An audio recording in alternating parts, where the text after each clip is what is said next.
like for me, I'm not a very sentimental person. When you get too emotionally invested in certain things, then it becomes a problem because that stops you from looking at something else. That stops you from adapting. Okay. Yeah.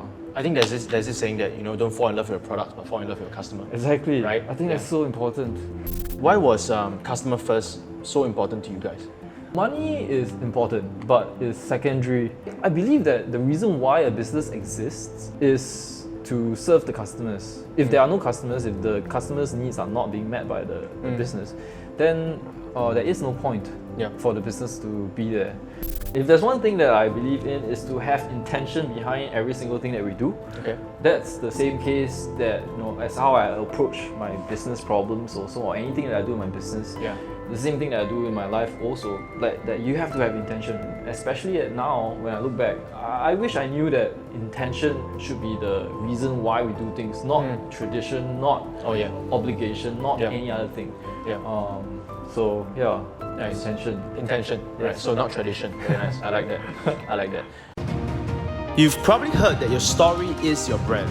So how can ordinary entrepreneurs and salespeople like you and me tell our stories in a way that cuts through all the noises in this overcrowded social media world and reach the audience that we want? Join me as I break down storytelling secrets that have helped me achieve over 8 figures in revenue, as well as interviewing some of Asia's most prominent names and rising stars to uncover their stories. I hope this show will inspire you to be more vulnerable and share your story to the world because your mess is your message. My name is Gabriel Wong, and welcome to the Story Impact Show. Hey everyone, welcome back to another episode of the Story Impact Show, where we dive into the stories of successful entrepreneurs, business owners, and high performers so we can discover what they are doing to be at the top. As usual, if you like my content so far, please help to smash the like button and subscribe to my channel, as this will greatly help with the algorithm so we can reach our message to more people. We're also picking 2 random winners who commented on our videos on their best learning every single week to win a free copy of the Traffic Secrets book. So if you'd like to win a free copy, remember to comment your best learning at the end of this video. Today's guest started designing website while still studying in secondary school and eventually started a web design service business at age 17 with his co-founder. The service-based business pivoted into a web hosting company known as Vodien and eventually sold that company for $30 million, and he was traveling the world for the last 2 years. He now spends most of his time giving back by mentoring students, speaking at various events about entrepreneurship, and even donating to his former university to create a scholarship fund. I'm very honored to have him on the show today, so please help me to welcome Alvin Poh. Hey Alvin, thanks for being here. Thanks for being on the show. Yeah, thanks for inviting me. Yeah, appreciate it. So I think I want to start off right away by asking you, what inspired you in the beginning to start Vodien? Well, the fact of the matter is, man, okay, so back then I was only 17. All that I wanted to do was to have pocket money. Because I come from a pretty low... Okay, 17 years old. Yeah, 17 Okay. years old. Okay. Yeah. My family wasn't well to do. Okay. Like I had enough for my bus ride to and fro school, and then lunch was at home, or sometimes I have lunch money to have at the school canteen, right? Yeah. But that's about it. So if I wanted to go out, if I wanted to go like hang out with my friends or whatever, I'll go out, I have to come up with my own money somehow, right? And so I'll either do part-time jobs, or at a point in time I was also doing like freelance web design. Okay. Which is a long story also. Okay. I got interested in computers and started learning how to use. So you do freelance web design, Yeah. and then what stumbled upon the idea of like creating Vodien? And that was how many years ago? 17, so that was about 35, 36 years ago. 19, I'm 36, so it's Okay. about 19 years ago. Yeah. 19 years old, okay. Okay. So how do you stumble upon the idea? You started up with a partner, right? Yeah. So when I was like in secondary school, my dad got a computer, and with that computer, I think it changed my life because I started experimenting with stuff. Back then, we used this thing called IRC to chat, and IRC was a program that you can like actually theme and all that. Yeah. So like for me, I was very interested because you download a theme, right? It would allow you to do some stuff like play songs and like you have color and all that. Yeah. Sometimes it doesn't really work the way you want to. So I was like figuring how to make a better theme. And then I started learning scripting and programming because of that. So I created my own. Then that got me hooked with programming. Okay. So as a result, I was very comfortable with the computer. One day, I think one of my relatives actually asked me if I could just do a simple website. Yeah. I hadn't done a website before, so I said yes. Then I figured how to do it. Yeah. I did it. I think I got paid a token amount. Okay. Friends or relatives, they just pay. We all start from there, right? Yeah. It's always that. Yeah. Yeah, but that gave me an idea. That was like, oh, somebody will pay me for that. And then I was like, okay, let me try advertising. Because I like to be at home, right? So I stay at home with my computer and just like go online. I'll use like online classifieds and all that. All free, just posting like. So this was like, so I'm just trying to understand because I think this is a time where there's no Facebook and no YouTube and none of this stuff that we have today, right? None. So you had to go online, classify ads, and what other advertisement channel that you go to? That was it. I used everything that was available online that was free to me, and I just posted advertisements. And because the internet was so new back then, this was like 2000. Yeah. You could post an advertisement, right, and people will respond. Yeah. Like, hey, I'm offering like web design services. Yeah. Yeah. And then people will just email you, and so that's how I got like my first few clients. Yeah. And then there was word of mouth as well. This was when I was in secondary school. So then, when I went to poly, secondary school. Yeah, secondary school, sec 3 or sec 4. Then when I went to poly, I met my co-founder. Very first day of school, we were in the auditorium, seated next to each other. We started hanging out, we started becoming friends. We did everything in school together, like assignments, projects, and all of that, right? Yeah. And because we were such good working partners in school, after school or like during school holidays, we figured, okay, let's go do something together also. So we did some part-time jobs, then we figured, actually, why don't we just do something bigger? And I was still doing freelance web design, right? So I said, we together could do more, bigger projects, more clients and stuff like that. And so we did. So Vodien was started like that. Vodien was started as a freelance web design, or not freelance, web design business. So at the start, we did web design for our clients, and then after a while, we decided to pivot. So pivoting was another big story in itself. But eventually, Vodien became the Vodien as we knew it, a web hosting company. Okay, so I think one of the biggest thing I got from this whole thing is that, like, from people who are listening at home, right, they may be thinking, like, wow, you started really early, and that you found something that you want to do early. But I think the whole entire framework is that you found something that you love at the beginning, which is like computers, right, and then you realize that people are willing to pay you money for it, which is the second part, right? Because you could love to do something, and no one's willing to pay you money for it. There's no point, right? And then eventually, you met someone, met a partner, and then you went deeper in it, right? And I think why I wanted to point out is because I feel that nowadays a lot of people are just copycats, and they copy without understanding like what they love. Rather it's just more like, okay, because Alvin's doing this, I want to do it. Because this guy is doing coding, I want to do coding. Because this guy is doing marketing, I want to do marketing. But I think the whole point is just finding out like, what do you like to do in the first place, which is what you did at an early age, but some people don't find it at an early age. Well, that's the thing. I wouldn't have found it if I hadn't gone like try various things too. And that's the kind of advice that I would give anyone too. Like, nobody will know what you like to do until you go try various things, right? So I tried various things too. I tried sports, I tried like academic stuff, music and all that. Like, you try various things, and you finally figure out that, hey, actually these are nice and all that, but at the end of the day, I was always going back to computers, and I was fascinated with technology. To me, I loved puzzles also. So like coding and designing, they're always puzzles. Like, how do you do that? How do you do this? And to me, it was this giant puzzle waiting to be solved. And that was a natural drawn, like you naturally draw to it since you were young, right? Okay, awesome. So basically, we just gotta find something that we naturally draw to it in the first place. Right. Yeah. Okay. And then expand upon it. The thing is, you've got to let yourself try. You've got to let yourself have the time and the process to explore it, and then you figure out stuff that would resonate with you, I guess, and will resonate with the market, and that's where you can find a fit. Okay. It'll take time, but What is your biggest challenge when you started Vodien and when you scale it? Wow, biggest is hard, man, but because we will face so many challenges, and all of them were big challenges. Literally everything, because you can imagine like two like at the point of time, poly kids, we went through like school and NS and all that, and we were just like figuring out how to run this business by ourselves, right? And I remember like I like telling people our very first HR issue, which was like our first employee, right? Yeah. So imagine us, right? 2 kids trying to run a business, had no clue whatsoever about contracts and like HR processes and stuff. Our first employee, we hired him. He helped us with sales and support. So the process is he comes on board, and then there's a probation period, right? Yeah. So I remember it was the end of the probation period already, which was about 2 or 3 months. And so we were pleased that it was working out and things were good. So we wanted to confirm his employment. Yeah.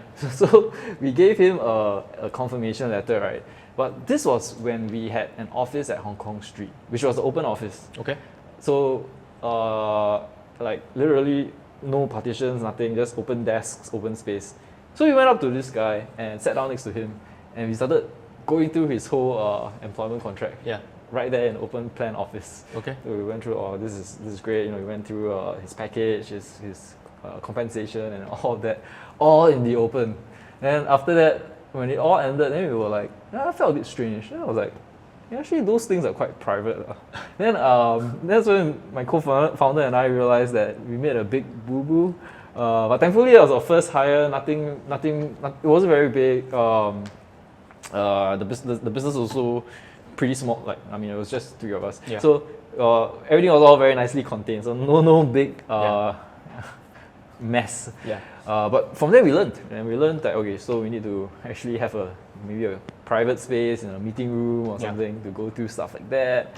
But that's the kind of spirit and that's the kind of journey that we go through, like all the way. We will try things and we will try to figure out like how things might turn out and try to plan for it or try to do things so that you don't make stupid mistakes. Yeah. But I think it's inevitable that you do. The thing is to just learn from it quickly, try to contain whatever problems that occur, and then move on. Okay. And that's the kind of thing that I guess we did throughout our entire journey. Okay. Yeah. Let's talk a bit about pivoting, because I think right now that is a message that most people need to hear. Yeah. With this whole pandemic going on, businesses are changing. There's a new norm going on right now, and I think that a lot of businesses have to pivot, whether they like it or not. Yes. Okay. Yes. A few of our businesses have pivoted, since the circuit breaker in Singapore. Right. So like when you mentioned about your pivoting was like one of the hardest moments. Yeah. Just tell me more about that. Like what happened? Why do you guys need to pivot in the first place? So we pivoted. Our reason for pivoting was because we found that there was a disconnect between web design and what we wanted, as well as what our lifestyles entailed at that point of time. Because we were still students and we had to juggle school and work, and we didn't want to always have to constantly deal with clients, because web design is a very very highly interactive industry. Right? You got to always like run through like either proposals or meetings or revisions with your clients, or doing sales as well. So that was something that we couldn't sustain. So we wanted something that was more scalable. At the point, we didn't even know the word scalable. We just wanted something that was like a product that we don't really need to spend that much time with a client. So we looked at it, and I have this like process that I follow now. It's called a double diamond, right? Which is split into 4 different segments. So you need to essentially figure out your requirements, brainstorm about like the possibilities out there, define like your own like resources, your strengths, your weaknesses, and from there you can actually really narrow down onto like a solution or to a in this case a pivot, an idea that will satisfy all these things. So it's a structured way of thinking, and for us when we looked at it, one of the things that like besides time that we wanted to have more of, we also looked at what our resources were, and our resources back then was basically the clients that we had, our customer database, right? Or our existing customers from the web design business. So the first thing that, or the very logical thing that every web design customer needs is web hosting, because they need somewhere to put their website. So we thought that web hosting was a good idea to go into. It was a product, it didn't really require a lot But one of the things was because you were already serving that client, right? You were already serving that audience. So you were able to kind of like narrow a bit deeper down into like what is the real problems or like some of the deeper problems that you can actually solve? It was not really a deeper problem. I guess it was a different set of problems. Okay. Yeah. Yeah. Because even when we were Vodien, the web hoster, right, we were never doing design. Although we work very closely with web design agencies, it was two separate problems when you look at it. A company would require a website. Okay. When they do that, when they say that they need two things, they need a website that's designed, Okay. and then they need it to be hosted somewhere. So Okay. so there are like two different Okay. problems, related, very very close, but Yeah. different. But pretty much, okay. So in a way, you're serving your audience, and then you realize that they have different set of problems that you actually could solve. Yeah. And you actually can pivot your business towards that. That is not just more scalable, but it gives you the kind of not just money, but in terms of like it fits into your lifestyle, your time, and all that stuff. Exactly. Yeah. Okay. So would that be the advice that you would give people right now if they're trying to pivot? Yeah, for sure. Okay. I think so. It's the same thing. You have to I guess one thing that entrepreneurs and business owners have to be is nimble and agile. Like, if anything, change is a constant. It's cliche, but like the one thing that I guess is constant throughout my whole journey is that change is constant. Like even the way that we have our departments and our flow of, say, customer tickets and whatever it is, changes all the time. You can ask any of my guys. Like literally on like one day we could say something, and 1 month later, the way that we handle our processes or the way that we did our business internally would change because the customers would grow, the number of customers would grow. We will realize a problem that needs to be fixed. There was a bottleneck somewhere that was like slowing things down, and things kept changing. Okay. So yeah, I can tell you that your job is this one day, but I'm not going to promise that it's going to be the case for like a few months later. So Okay. things keep changing. So what is the mindset that you need to have to be able to adapt to this kind of situation? Well, that's like literally adaptability. That Okay. I guess is the key thing. And for me, I'm not a very sentimental person, which Okay. is also good because Yeah. when you get too emotionally invested in certain things, Yeah. it could be your job, or it could be like a passion of yours, or it could be whatever it is.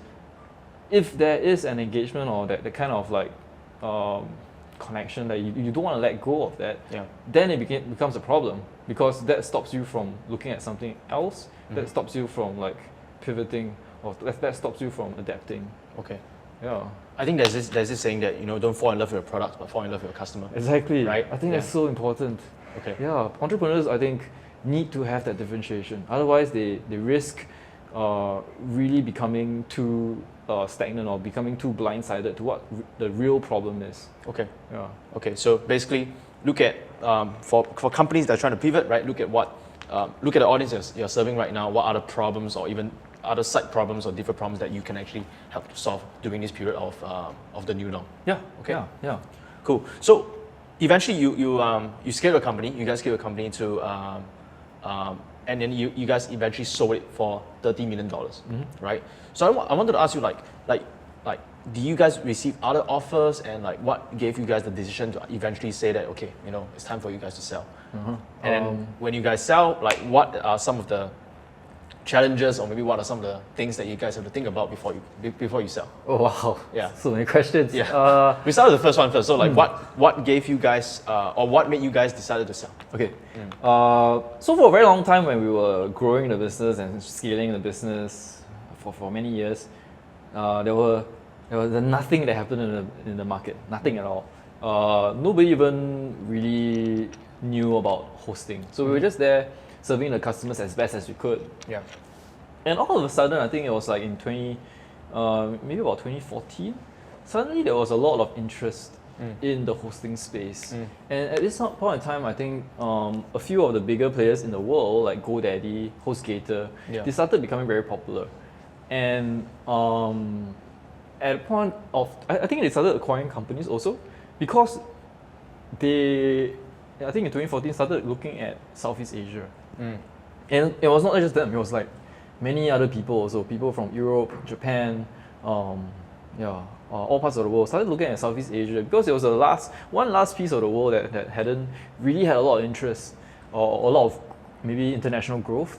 So suddenly we were receiving a lot of meetings and offers Okay. from people. Okay.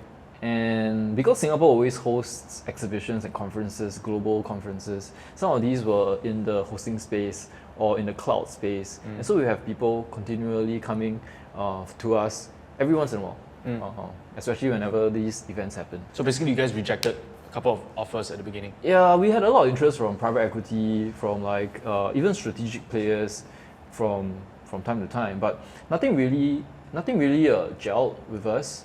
Number one, we were very, very certain that because with private equity it becomes more of a finance numbers game, and for us, like nothing changed from our original vision. We wanted to be the best hosting experience that our customers could get. In fact, if anything, the vision got stronger, because when we first started, it was all about providing customer support, right? Like 24/7, we'll always be there, we'll fix your problem no matter what. So that was our first vision, but the vision evolved to encompass not just support, but speed, security, stability also. So all these things make up a really good hosting experience for the customer. And with all the offers that we had, no one really had the same kind of, that vision that we had. So that we felt like there wasn't really a fit. Okay. So it wasn't just the price, it was like, you have to make sure that we didn't even get to the price. Okay. Because at first when we talked to these people, like, they had the grand visions of like taking over the world and having like a big platform and all that, but the customer was always very lacking. It was never about the customer. And for us, I think that was something that like didn't really sit well with us. Like, we were very happy in the Singapore space. Our customers were also very happy, and I think that was an arrangement that we really liked.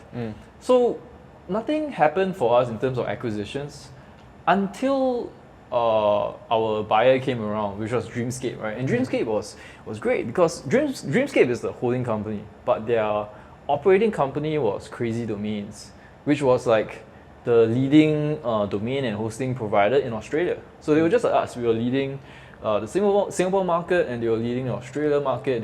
They were also founder-led. And same thing, they were very, very customer focused. Everything was also about the customer. They wanted it to be different. They wanted to provide like a very, very good level of service. And so when they approached us, that was interesting. Actually, when they approached us, the CEO messaged me on LinkedIn. Then I ignored him because I don't use LinkedIn very much at that point of time. So I think after a while, then he decided to email us instead. So he emailed my support desk, and then my guys got the email and it's like, oh, okay, forwarded it to me and let me know that he tried to contact me. And this was because they know who he is and they know who the company is, because our offices were actually side by side. In the Philippines. In Cebu, we have our own office as well.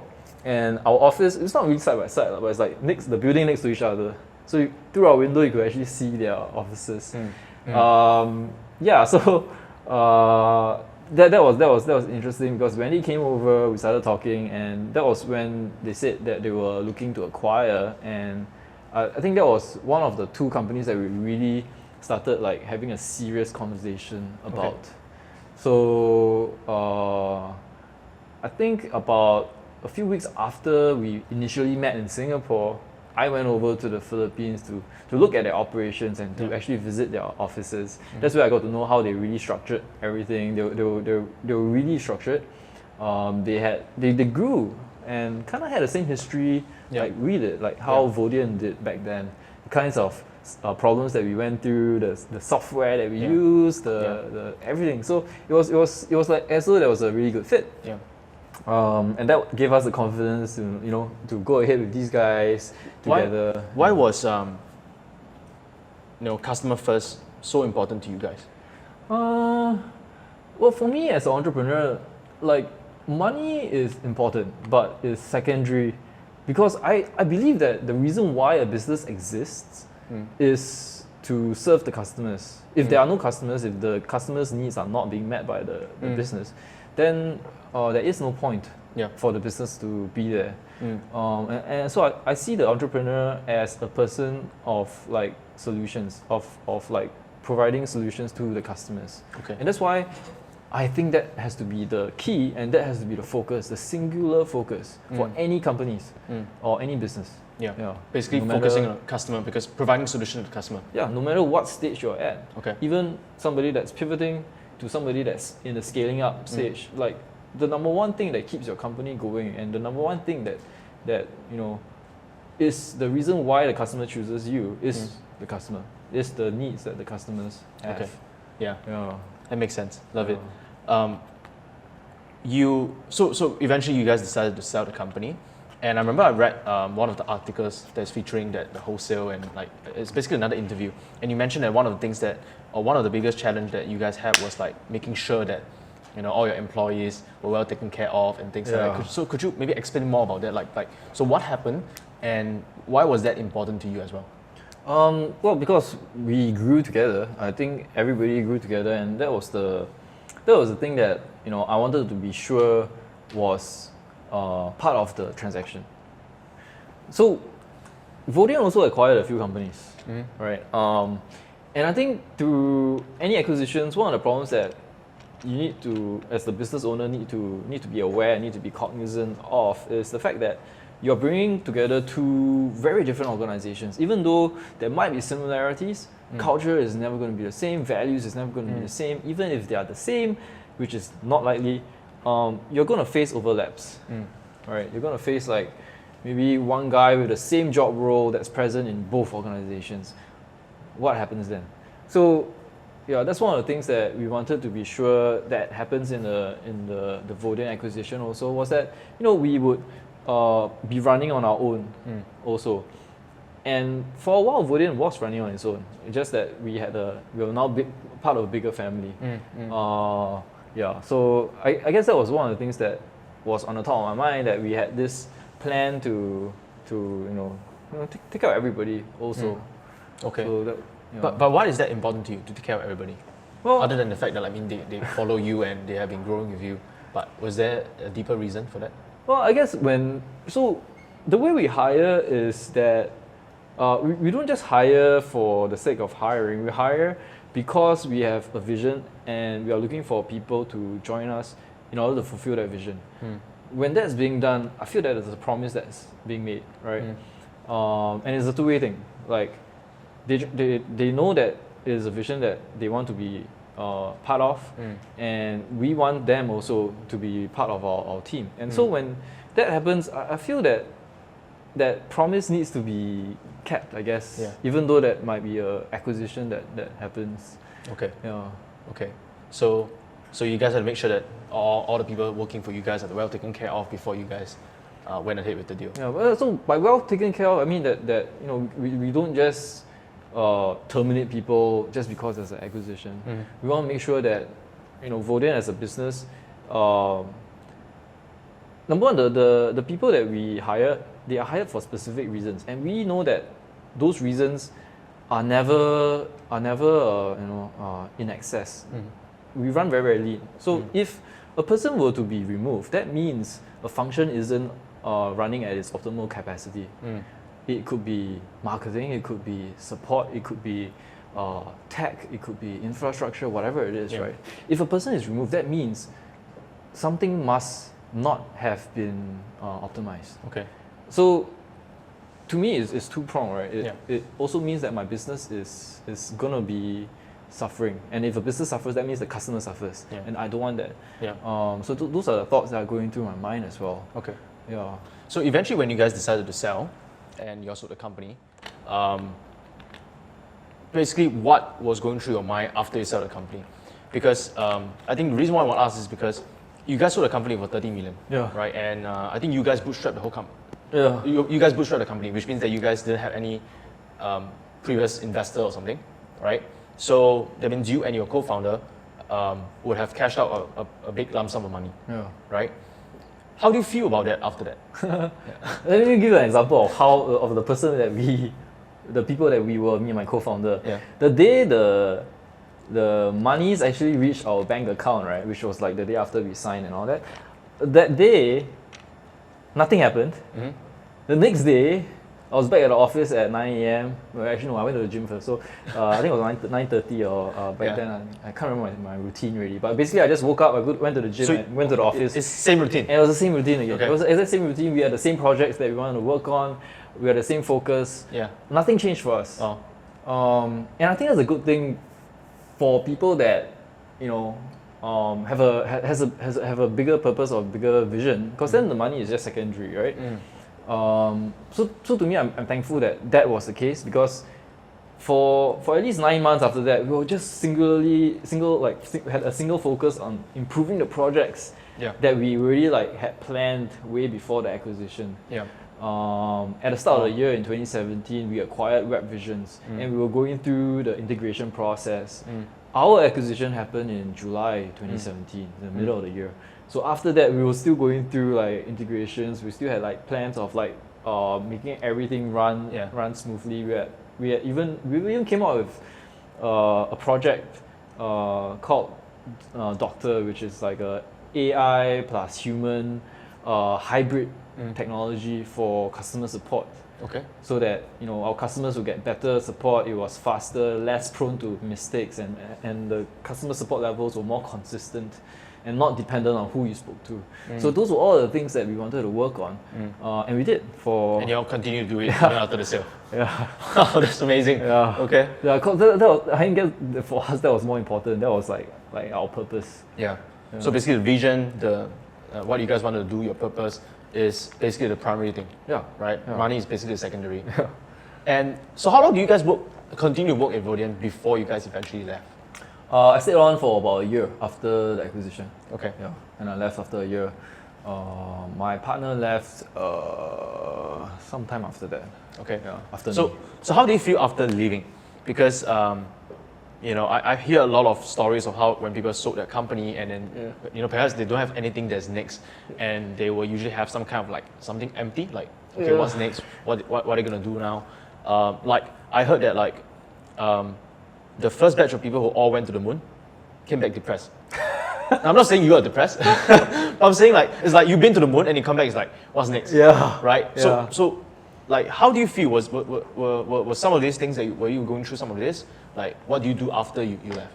Oh, absolutely, man. I was maybe not depressed, but I was definitely feeling very lost. Okay. So I left in July 2018. After that, I was really, really lost. I at that point in time decided to sell everything that I had. I was wondering why I had all these stuff at home.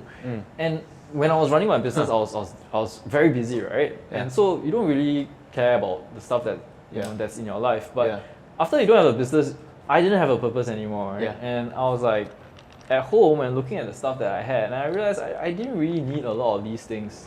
Because most of the time they were actually all of the time they were either in my cupboard or my wardrobe, my clothes, and I'll never take them out. They're always there just in case, or I'll use them one day or whatever it is, right? So I had that, and I decided to sell everything. So I think if you look at my Carousel account, there's a whole So everything that you have? Everything. Okay. I sold my apartment, I sold my car, I sold all the stuff I have. I only have 4 t-shirts right now. 1 pair of jeans, 1 pair of shorts, 1 pair of board shorts, one pair of flip-flop, 1 pair of shoes, one of each. You know what's funny? Every time I hear stories like this is not the first time I hear something like this, okay? It's like most entrepreneurs once they reach it's like a woke moment.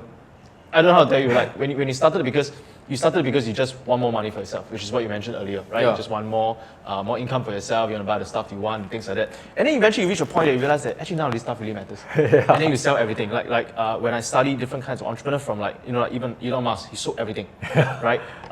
More recently, I was following this internet entrepreneur called Alex Becker. Okay. Same thing, he sold everything, and then he went to work on something that he went to work on something that he is passionate about, right? He cashed out a couple of $1 million from a previous business. He sold everything. So his Lambo, sold his everything, and he went to, and then now he called himself the most work empty house business advice guy. And I don't know, maybe one day I'll reach there where I have to, where I will sell everything. So you just sold everything, okay? And then what do you work on after that? I traveled. So Okay. I realized I didn't really have anything that was holding me back in Singapore also. So I decided to just travel. That was something I never did or was never able to do in the past because my business was always in Singapore. So when I could in 2018, I decided to just leave, and I traveled for 2 years after that. I came back to Singapore every 3 months. Yeah. But I'll be traveling. I'll be on the road. I had no home, no nothing, so I just traveled. Okay. That's when I learned snowboarding. I learned kite surfing. I was visiting friends. So going back to exploring again. Yeah. So I was like literally like, full-time traveling. Yeah. I think this further enforces the idea that like, reinforces the idea that we are not just meant to work for money. Yeah. Right. We are meant to always have a purpose, something that we are working towards. Yeah. Right. Yeah, exactly. And even though I was traveling, right, I realized, and so my plan was to travel, work on my fitness, maybe write a bit, or read as well. But those were just, I guess, distractions. They don't really like give you a bigger purpose. So, like Tolstoy says, right, man has a desire for desires. You will always be wanting to do something, and for me, when I was traveling, it was a good like distraction, but I didn't feel like I was productive. So in March this year, I decided to come back and like literally work on stuff again. And then circuit breaker happened. Which I'm very thankful about because wow, the timing was really coincidental. Yeah. Because when I was coming back, that was when Japan had that outbreak at that with that cruise ship. Yeah. So COVID was literally just starting to worry people, and I came back just in time because like I think later part of March that was when things really started getting bad. Yeah, so so the plan is to actually stay in Singapore right now, hunker down and start working on my business, start working on myself. Okay. Yeah. So before we talk about what you're working right now, which I'm very interested to find out more, I wanted to side topic a bit because we have a bit more time to talk about school. Cool. Right? Because I follow your posts, okay, and occasionally I'll read some stuff, and I think one of your recent posts was that you gave credit, right, to SMU. Basically, the uni. You were studying at SMU, right? Yes. Yeah, basically uni that you came from. And the reason why I'm asking this is, okay, I'll give you the context, right? I've dropped out of school since poly. So I became a PhD at 18 years old, right? So it's poly halfway dropout. And I never really, okay, so if you want to be a doctor, my belief is this, you want to be a doctor, you want to be a lawyer, go to school, right? But if you want to learn business, like, don't go to school. That's always been my opinion. And one of the reasons is because I realized that even when in my poly, I didn't go uni, but I realized I wasn't really learning anything that was useful for me, right? I was already doing business at the side, so I realized that like I was actually learning more with the experience. Like I could have just spent the money, that I pay for the school fees into the real world. I get a lot more experience from there. Yeah. Okay. But over time, I started to challenge this belief because I started to see there's different camps of people, right? Yes. There are billionaires like Richard Branson who don't like school, right? And then there are billionaires like Mark Cuban who say go to school. Yes. Right. Yes. So I just want to know your thoughts on this. So like, why do you give credit to school, and like, do you believe that entrepreneurs need to go to school? Oh man. Or a degree? Yeah. Okay, so this is something that I recently discovered also. Yeah. This is gonna be the reason why the reason why a lot of things don't work for all people. It's the same for nutrition, dieting, fitness programs, whatever it is, right? Everything depends. My take and my reason for going through school was because I wasn't as aware, like you back then. And my family wanted me to go to school, so I did. So I wasn't really a very academic guy. I thankfully did well in school, but I was always running my business on the side. So whatever I did in school was for my business. Like even if I had problems in my business, I'd be like figuring it out and then go to school and ask the lecturers or my professors for answers, right? Okay. And always trying to do stuff that was a bit out of the ordinary. For me, one of the greatest things that I got from school was the ability to go overseas to study and live for 2 years. My family would never have been able to afford that, so I actually had a scholarship. That scholarship was given to me when I was like 19, at the end of poly. at that point, I didn't know I was going to get a scholarship. So when I did receive it, it was too late for me to apply for overseas universities already. That was when I was like, okay, let me go to a local university and see what happens. SMU was the only university that had a joint program. They allowed me to do 2 years in SMU and 2 years in Carnegie Mellon. So for that, I'm very, very thankful. It was the experience of going overseas that I think really expanded my perspective and really shaped me as a person. Not necessarily the academic knowledge. That makes sense. So, yeah, to me, I think the life experiences were more than worthwhile going through that path. Okay. Yeah. So that's my take. but what if someone would have spent the money and you got a scholarship? Yes. Okay. So but what if someone don't have a scholarship? They could have just spent the money to just go and travel first, and maybe from those traveling gain the same experience. Would that work as well? Depends on what they want to achieve. Okay. Like, even for me, if you ask me like what I did when I traveled for 2 years, right? I don't think that was very structured or productive necessarily. However, if you do very like specific things, like maybe you go for a 3-month course in like Poland or something, or you try to learn programming in Switzerland, or you go to the US for a boot camp. I think these are the things that give you perspective, because not just because you're in a different country, but because you're in a program with like-minded people that are pursuing the same things as well. So that gives you the diversity and the perspective to grow as an individual. If you are left on your own, it's a little harder to attain that. But totally, if you could channel the funds into something else, definitely, I think that's something that's also very, very, very, very possible. I think university these days face the same problem, right? People are asking why, because it is a lot of money, and it is a huge amount of time. Are you going to get what you think you're going to get after that 3 years, that 4 years? A lot of times the answer is no, unless you're a doctor or a lawyer or a specific skill set. Exactly, right? exactly. That have to go through that.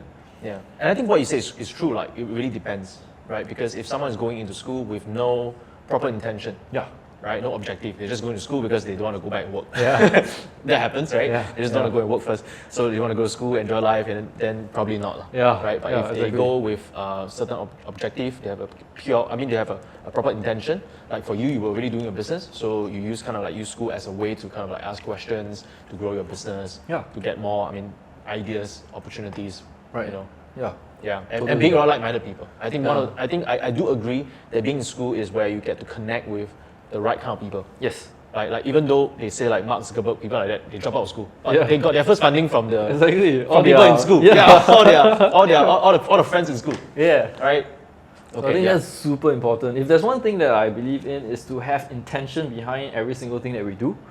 That's the same case that, as how I approach my business problems also, or anything that I do in my business. The same thing that I do in my life also, like that you have to have intention. And it wasn't very clear at the start. I guess we were all young at one point in time, but as we grow older, and especially now when I look back, I wish I knew that intention should be the reason why we do things, not tradition, not obligation, not any other thing. So nice. Intention, right? So not tradition. Very nice. I like that. So final topic, which is what you're doing right now, right? So you came back to Singapore and decided to kind of like more stay put right now, right? And so what are you working on right now? I know that you are doing more like coaching and stuff like that. So what are you currently working on right now? So there's one thing that I know about myself, is that I am an entrepreneur. So I don't see myself doing any other thing except business. And I guess I'm at a point of time like this year is perfect for me to kind of like consolidate all the knowledge, the experiences, the journey that I had with entrepreneurship so far. It's been like 20 plus years. And sounds very long. Right, it's like 2 decades. So I want to put it somewhere, video form, written form. And so if I have a family next time, this will be my gift of knowledge to them also. that would be Intention, perfect. right? Yeah. So what was the reason? Yeah. And I think this is a great like consolidation stage for me, because in the future, if I want to start a business, I'm not going to have time for this. So I think now would be the perfect place for me to think about why I did certain things, think about the lessons that I went through, and extract and crystallize the lessons that I learned. So this is perfect. So that's why right now what I'm doing is coaching and mentoring other entrepreneurs on scaling up their businesses. But I am a very systematic person. I look at things and like what we talked about, intentions really important. Yeah. So I look at it, and there are a few things that entrepreneurs require in order to scale up their businesses. Yeah. I mean, I went through the whole journey, right? There's a growth stage where you're like strapping and you're scrappy as hell, and you try to do whatever it takes to grow a business. Yeah. But once you get to like 5-6 figures, you're looking at the next level. The next level requires you to be organized. It requires you to be systematic. It requires you to have efficiency and to actually leverage upon your team to grow. You can't just have a group of people. You've got to have a team, a high-performing team, in order to bring your business to the next stage. And that's the kind of thing that I have gone through and I know about, and that's why I'm going to use that to teach other entrepreneurs to do the same thing. Okay. So basically people who are scaling. So Yes. at what range of like maybe their revenue and stuff? Well, it's usually a business that needs a team. Okay. Like solopreneurs it's not really going to be applicable unless they really want to develop a team. Because one of the things that I know would bring a business to the next stage is for you to leverage upon other people. And the best way to do that is by building up a team. So the fact that the guy needs to have a team, the business also needs to have a certain amount of revenue, because at the growth stage it's very different from the scale stage and vice versa. Growth stage, you're still looking at various things that basically have got to do with the survival of the business. At the scale stage, you're already making a decent profit. Now you just need to make sure that everything is systemized, and that you're fixing HR problems, you're fixing marketing problems, you're fixing like advocacy problems, anything like that, so that your business can actually become like a well-oiled machine and bring you up to the next level. So revenue-wise, you're probably at like 5-6 figures, and the business maybe has been around for like 2 or 3 years. That's probably the stage where most businesses are typically like transiting to the scale stage. Yeah. Got it. And how do people get access to you if they want to find out more about your stuff? And I am on social media, Alvin Poh, on like Instagram, Facebook. My website as well is alvinpoh.com. Got it. So people can find me there. Okay. We'll put all the relevant links in the description wherever you're watching this, whether it's on podcast or whether it's on YouTube, we'll put it there. Cool. And maybe I'll just ask, end with a final question, more of a fun question. Yeah. A bit more towards circuit breaker. Okay. So, the world is on lockdown. We just entered the phase 2, so okay, at least now we can meet. Yeah. Right, we meet face to face. But like, what is the thing that you miss most in kind of like the old world? I know we should always be looking forward to the new world, right, progressing and everything. But what are some of the things that you kind of miss right now? As like now in COVID, as compared to like Yes, in the as compared past, to long time the ago, past, yeah. I think collaboration is one of the things that need to be worked on, because what are the tools that we have right now? Zoom and like maybe video chat basically, and it's still very primitive. It's so primitive because a lot of things aren't possible. Basically, whatever you have is whatever the camera shows, and maybe you share your screen. That's it. That is not very conducive to collaboration. And that's why you see things still progressing. That's why you still see like VR, you still see like Zoom creating like hardware right now, because that market is still very nascent. And because of that, collaboration is never going to be as good as it is face to face. And that's what you get from like having an office and all that. But that's it. I think the way forward is definitely remote work, it's definitely remote learning. It's all remote, because there is no real reason why people need to be at a certain physical location together. Even if you want collaboration, there are ways to be more collaborative.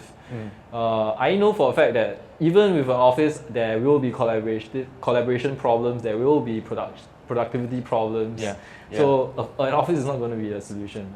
That's why I feel that we've always got to embrace whatever makes more sense and whatever can be bringing us towards the future instead.